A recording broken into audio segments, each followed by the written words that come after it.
Salam sejahtera dan selamat pagi kepada Dr. Patricia Anak Gading selaku pensyarah kita BMW 3032 Wacana Akademik Bahasa Melayu serta para rakan sekalian.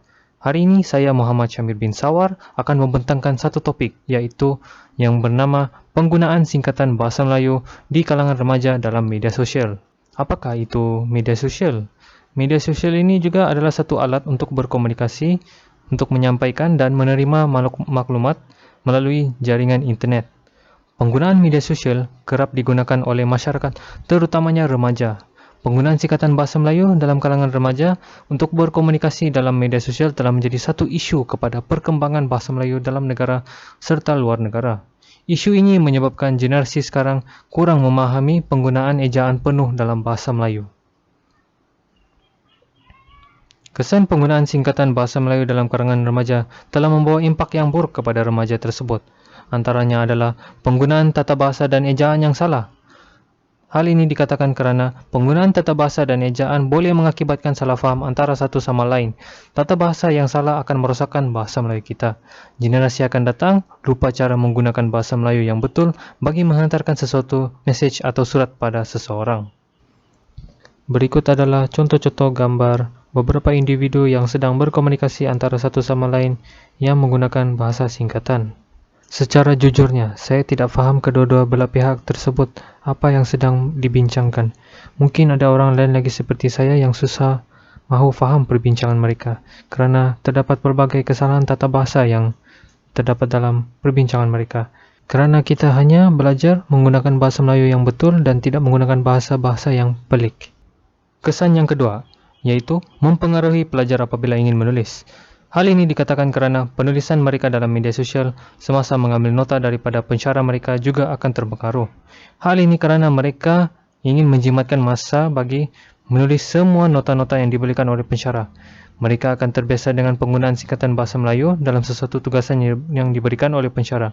Hal ini perlu dielakkan kerana dalam sesuatu penulisan kita tidak boleh menggunakan bahasa-bahasa singkatan.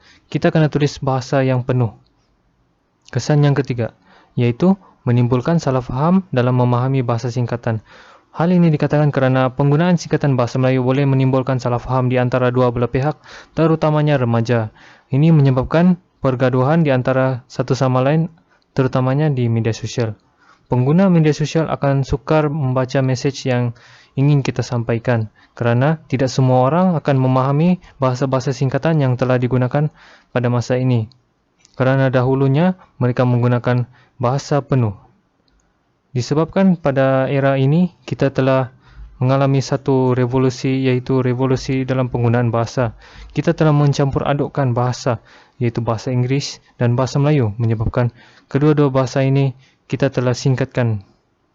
Berikut merupakan contoh-contoh gambar orang sedang berkomunikasi antara satu sama lain dalam media sosial untuk menyampaikan maklumat atau menerima maklumat dengan menggunakan bahasa singkatan yang menyebabkan rakannya atau individu tersebut tidak faham apa yang ingin disampaikan. Kesan yang keempat, yaitu menjatuhkan martabat Bahasa Melayu dan bangsa itu sendiri. Hal ini dikatakan kerana Bahasa Melayu yang betul juga mendorong kepada martabat Bahasa Melayu. Bahasa Melayu juga merupakan bahasa yang amat penting kepada negara sebagai bahasa komunikasi antara satu sama lain. Singkatan Bahasa Melayu ini membuatkan martabat Bahasa Melayu jatuh. Singkatan Bahasa Melayu merosakkan generasi pada masa ini dengan lontaran mesej perkataan yang singkat. Bahasa singkatan ini perlu dielakkan daripada digunakan kerana ianya boleh merosakkan Bahasa Melayu itu sendiri. Kerana semua perkataan-perkataan yang terdapat pada Bahasa Melayu yang baku, yang sebenar, kita telah singkatkan dia dan menjadikan orang lain akan susah faham. Kesimpulannya, penggunaan singkatan Bahasa Melayu memberi kesan negatif kepada remaja. Penggunaan singkatan Bahasa Melayu tidak akan memperkukuhkan semangat mengembangkan Bahasa Melayu. Penggunaan Bahasa Melayu juga menjaga identiti Bahasa Melayu sebagai bahasa kebangsaan digunakan oleh rakyat Malaysia. Sekian daripada saya. Terima kasih.